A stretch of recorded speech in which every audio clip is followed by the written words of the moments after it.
Here are the Crayola Super Tip markers. They're washable, which I love about them. And what my daughter loves about them is that you can draw thin with them and draw thick with them depending on how you use this tip. Let's take a closer look at all the colors we got here. So you can see our box is a little torn. My daughter's been using this for a while. She's also missing 3 colors. I think she's missing a couple of the blues and the black marker as well. So just keep that in mind. So I'm gonna show you a couple colors here: brown, purple, blue, green, and orange, and show you how they color on this little dog book here. Let's start off with the brown marker here. Coloring on its side, you can see how it makes a much wider pen mark like that. But then you can also take the fine tip of it and you can make sure that you keep a nice small marker there.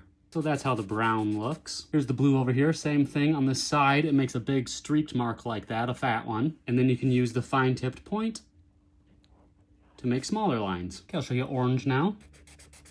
There's the orange color. And you can see that I'm putting these away on the bed like this, and that's because they truly are washable. If any of this marker gets on this fabric, I can just wash it out. It's not a problem. Okay, let's see how the green looks.